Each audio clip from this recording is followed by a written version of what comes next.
Hey everyone, welcome to our podcast, Picture This, where we explore cool psychology topics through fun activities. I'm Damir, your host. I'm Luis. And I am Dayana. Today we are going to talk about an activity we plan called Picture Name Tasking, based on the topic of ambivalent ambivalent stimuli. Okay, let's start with basics. The name of our activity is Picture Name Tasking. Exactly. It's a visual task where students look at different images and name what they see. Sounds simple, but there's more than it. The goal is to help the students understand the difference between ambivalent stimuli, which only have one clear meaning, and ambivalent stimuli, which can have two interpretations. It also aims to make them reflect on how our brain processes visual information in different ways depending on context. We started by learning the theory behind univalent and bivalent stimuli. Then we discussed how we can turn that into something practical and interactive. We brainstormed a list of objects and images that clearly represent each type. For example, a picture of a spoon for ambivalent and the classic duck rabbit illusion for bivalent. Once we had our list, we got to work designing visual materials. We made a set of flashcards. Each card has an image, and some are simple objects, others are ambiguous or abstract.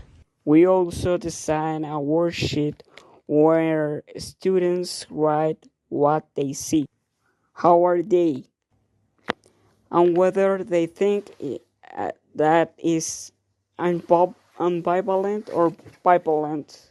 We printed everything out and even laminated the cards to make them more durable.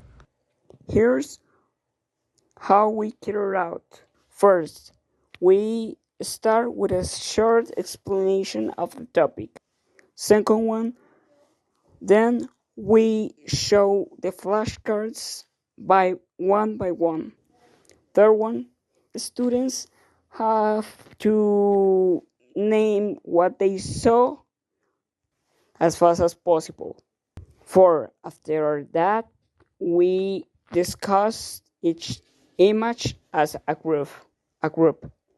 Finally, students filled the worksheet with their thoughts. It was all very interactive. The best part was seeing them argue about what images showed, especially the bivalent ones. We imagine students will be curious and maybe even surprised by the bivalent images. Some might laugh or get confused at first, but that's part of the learning process. It speaks conversation.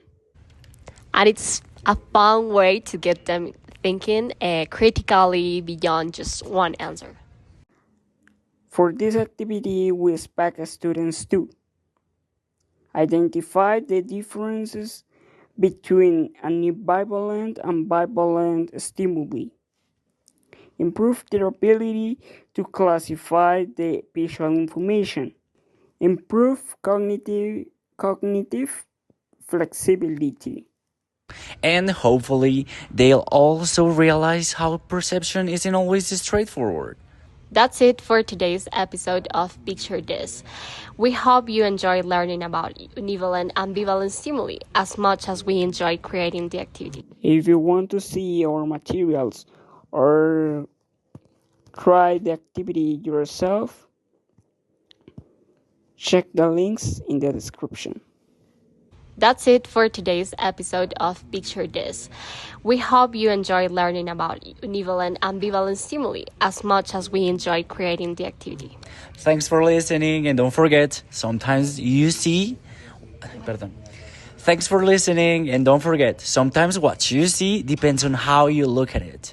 Bye. Bye!